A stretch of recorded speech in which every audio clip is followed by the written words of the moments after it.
Salut à tous les fans d'Ici Tout commence. Tenez-vous prêts, car l'épisode de ce soir marque un tournant décisif dans l'intrigue explosive autour de Thelma. Après des semaines de doutes, de mensonges et de rumeurs, la vérité éclate enfin, et elle dépasse tout ce qu'on pouvait imaginer. Laetitia n'est pas la maîtresse d'Édouard Fayet, mais elle n'est pas non plus celle qu'elle prétend être. Entre révélations déchirantes, confrontations familiales et secrets honteux, c'est un véritable cataclysme émotionnel qui s'abat sur l'Institut Auguste Armand. Dans cette vidéo, on vous raconte en détail chaque rebondissement, les aveux bouleversants de Thelma, l'identité choc de sa mère, la relation cachée d'Édouard, la réaction glaçante de Solal, et les conséquences dévastatrices de cette double vérité. Installez-vous confortablement. Car ce qui s'est joué ce soir va tout changer, et vous n'êtes pas prêts. Dans l'épisode de ce soir des Ici Tout commence, le masque de Thelma se fissure pour de bon. Et les révélations s'enchaînent à un rythme implacable. À l'Institut, la jeune femme ne parvient plus à dissimuler ce qu'elle garde en elle depuis si longtemps, et l'onde de choc est inévitable. Au petit matin, après une nuit agitée, Thelma reprend contact avec Olivia Listrac, à qui elle avait commencé à se confier la veille. Elle lui demande un rendez-vous en toute discrétion sur le campus. Lorsque la chef arrive, Thelma, les traits tirés mais décidée, exige une promesse de sa part, qu'elle garde son secret pour elle, coûte que coûte. Olivia, bienveillante, lui donne sa parole, tout en l'encourageant à envisager une autre voie. Elle lui explique doucement que se libérer totalement de ce mensonge pourrait l'aider à aller mieux, à sortir du poids écrasant qu'elle porte seule depuis des semaines. Mais Thelma refuse catégoriquement. Elle craint que si la vérité éclate, tout le monde lui tourne le dos. Qu'on ne voit plus en elle qu'une menteuse, ou pire encore. Pour elle, le rejet serait une seconde punition, peut-être plus douloureuse que le secret lui-même. Plus tard dans la journée, pourtant, Thelma trouve la force de faire un pas vers ceux qu'elle estime encore dignes de sa confiance. Elle retrouve Zoé et Sabri, les deux amies qui lui ont tant manqué ces derniers jours. La gorge nouée, le cœur battant, elle décide de leur dire enfin la vérité. Les mots sont difficiles, mais sincères.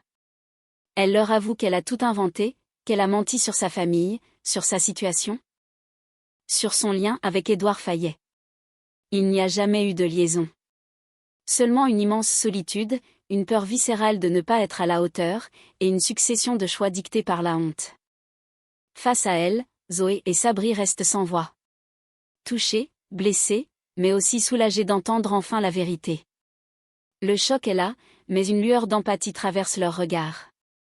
La chute de Thelma est rude, mais elle marque peut-être le début d'une reconstruction.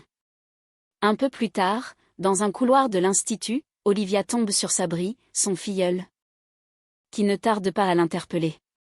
Visiblement curieux et préoccupé, il l'a entendu parler avec Thelma au téléphone plus tôt dans la matinée, et il sent bien que quelque chose d'important se trame. Intrigué, il l'interroge, de quoi parlait-elle ? Que cache Thelma exactement ? Olivia, fidèle à sa parole, garde un ton mesuré. Elle lui explique simplement que Thelma traverse une période compliquée, qu'elle est fragilisée par tout ce qui se dit autour d'elle, et surtout par les fausses rumeurs de liaison avec Édouard Fayet. Elle assure qu'il n'y a rien de ce genre entre eux, et que ces accusations ont profondément blessé la jeune fille. Mais Sabri sent bien qu'il y a plus que ce qu'Olivia lui laisse entendre. Il insiste, tente de la faire parler davantage, mais Olivia reste ferme. Elle lui rappelle qu'elle a fait une promesse à Thelma, et qu'elle compte bien la tenir. Son rôle, en tant qu'adulte de confiance, est aussi de protéger la parole de ceux qui osent enfin se livrer. Devant ce mur de discrétion, Sabri n'insiste pas davantage, mais son regard se durcit. Il comprend que la vérité est à portée de main, mais qu'il devra la découvrir seul. Plus déterminé que jamais, il se jure de faire toute la lumière sur ce que Thelma cache encore. Pour elle. Mais aussi pour lui, car les non-dits, à l'Institut, ont toujours un prix. De son côté, Solal tente de retrouver un semblant de normalité en se concentrant sur ce qu'il aime le plus, la cuisine. Accompagné de Zoé et Gary, il se plonge dans une préparation culinaire à l'atelier, espérant, le temps d'un plat, faire taire les pensées qui l'assaillent depuis des jours. Alors qu'il plaisante à moitié avec ses amis, son téléphone vibre. Il jette un œil à l'écran et voit s'afficher un message de son père, Édouard Fayet. Ce dernier lui propose de le retrouver dans l'après-midi pour discuter calmement, lui assurant qu'il souhaite simplement mettre les choses à plat. Immédiatement, le cœur de Solal se serre. Il baisse les yeux, incapable de cacher son trouble. La colère est encore vive, le ressentiment aussi. Il hésite. Après tout ce qu'il a découvert, ou cru découvrir? A-t-il seulement envie d'entendre ce que son père a à dire? Voyant son malaise, Zoé pose une main rassurante sur son bras. Doucement, elle l'encourage à accepter. Pas pour faire plaisir à Édouard, mais pour lui-même. Elle lui rappelle que seule une discussion en face à face pourra lever le voile sur ce qui se passe vraiment entre son père et Thelma. Continuer à ruminer dans le silence ne fera que le détruire un peu plus.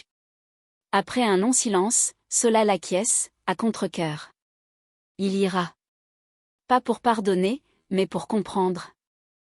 Car tant que la vérité n'aura pas été dite clairement, il restera prisonnier de ses soupçons. En plein service, l'agitation règne dans les cuisines de l'Institut, les casseroles s'entrechoquent. Les ordres fusent, mais Thelma semble ailleurs, totalement absorbée par ses pensées. Son regard est vide, ses gestes sont mécaniques, et l'inquiétude est lisible sur son visage. Anaïs, qui supervise le service, ne tarde pas à le remarquer. Elle s'approche d'elle avec douceur et lui glisse quelques mots à voix basse. Elle lui dit qu'elle voit bien que quelque chose ne va pas. Et surtout, qu'elle lui apporte tout son soutien. Sans poser de questions, sans la juger, Anaïs lui fait comprendre qu'elle n'est pas seule, et que si elle a besoin de parler ou d'aide, elle sera là. Thelma esquisse un sourire timide, mais n'a pas le temps de répondre. À cet instant précis, la porte des cuisines s'ouvre brusquement. Et une femme élégante mais visiblement bouleversée fait irruption. Tous les regards se tournent vers elle. C'est Imani, la mère de Thelma. La jeune fille se fige, blême, incapable de bouger. Imani, les yeux chargés d'émotion, s'avance droit vers sa fille. Elle lui dit d'un ton troublé qu'elle a parlé à Édouard Fayet, et qu'il lui a tout raconté. Maintenant, elle veut des explications. Elle veut comprendre pourquoi Thelma lui a menti, pourquoi elle s'est enfermée dans cette spirale de mensonges et de secrets. La confrontation est inévitable. Thelma, prise au piège entre sa mère et la vérité qu'elle fuit depuis des semaines, va devoir affronter son passé en pleine lumière, et peut-être, enfin, commencer à se libérer. Plus tard dans la journée, Solal se rend au café de la place, comme prévu, le cœur serré, partagé entre rancune et besoin de comprendre. Il s'attend à une confrontation tendue avec son père, mais la scène qui l'attend le prend de court. Assis à une table, Édouard Fayet n'est pas seul. À ses côtés se trouve Imani. Souriante mais visiblement nerveuse. Solal s'arrête net, l'air interloqué. Il reconnaît aussitôt la femme, Imani, l'ancienne nourrice de son petit frère. Une présence familière de son enfance, mais à milieu de ce qu'il aurait imaginé dans ce contexte. Face à la stupeur de son fils, Édouard prend la parole et lui annonce calmement qu'il est en couple avec Imani. La bombe est lancée. Solal recule légèrement, abasourdi, incapable de masquer son choc. Pour lui, c'est une double trahison, non seulement son père a refait sa vie sans le lui dire, mais avec une femme qui faisait presque partie de la famille, qu'il considérait comme une figure protectrice de son passé. Mais ce n'est pas tout. Imani, les mains jointes sur la table, prend à son tour la parole et révèle une deuxième vérité déconcertante. Elle est la mère de Thelma. Le monde de Solal vacille. Il reste figé, muet d'incompréhension. La jeune fille avec qui il partageait une proximité naissante, celle qu'il soupçonnait d'avoir une liaison avec son père, est en réalité la fille de la compagne de ce dernier. Tout s'éclaire. Tout s'embrouille. Et pour Solal, c'est un véritable séisme émotionnel. Rien de ce qu'il croyait savoir n'est encore stable, et les vérités qu'il cherchait risquent de bouleverser bien plus que ses certitudes. Pendant ce temps, au studio, l'enquête personnelle de Sabri touche à sa fin. Il retrouve Zoé, le regard grave, son téléphone à la main. Il a fouillé en profondeur le profil Instagram de Thelma. Épluché ses publications, zoomé sur les détails, et ce qu'il a découvert le laisse sans voix.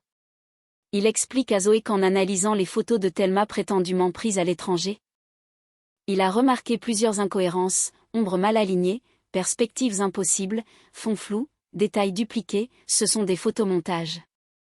Tous ces clichés de vie luxueuse à l'étranger sont truqués. Thelma n'a jamais voyagé dans ces lieux paradisiaques, ni vécu cette vie de jet-setteuse qu'elle affichait fièrement en ligne. À ce moment précis, Thelma entre dans le studio, comme si elle avait senti que le moment était venu.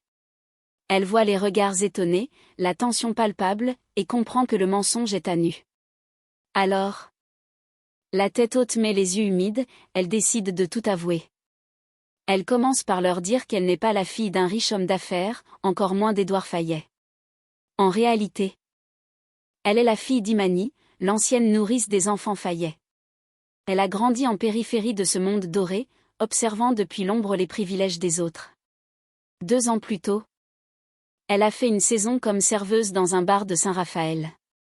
Un été de liberté, où elle s'est sentie vivante, où quelques célébrités l'ont prise en photo. Sans se douter que ces clichés anodins allaient devenir le fondement d'une illusion. Lorsqu'elle les a postés, les likes et les followers sont afflués, et avec eux, la tentation de se réinventer. Peu à peu, elle s'est construite une vie fictive, celle d'une riche héritière, indépendante, libre et admirée. Et quand l'occasion s'est présentée d'intégrer l'Institut, elle a supplié Édouard de jouer le jeu, de la faire passer pour la fille d'un de ses clients afin de donner le change. Pourquoi? Parce qu'elle voulait être aimée. Parce qu'elle voulait devenir la personne qu'elle n'a jamais pu être, celle que les autres admireraient plutôt que de juger. Autour d'elle, un silence profond s'installe. Zoé et Sabri sont bouleversés. Ce qu'ils viennent d'entendre dépasse les mensonges, c'est le cri d'une jeune femme en quête d'identité, égarée entre rêve et réalité. Et cette fois, Thelma n'a plus rien à cacher. Et voilà. Le voile est enfin levé. Ce soir, Ici tout commence nous a offert l'un des épisodes les plus intenses et bouleversants de la saison. Entre les mensonges démasqués, les vérités révélées et les masques qui tombent, Thelma a exposé son âme, et avec elle, toute sa fragilité, sa détresse, mais aussi son courage.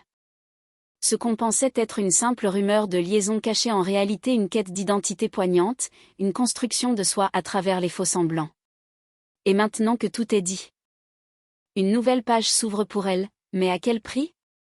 Alors, d'après vous, Thelma peut-elle être pardonnée? Sa sincérité de dernière minute suffira-t-elle à reconstruire les liens brisés?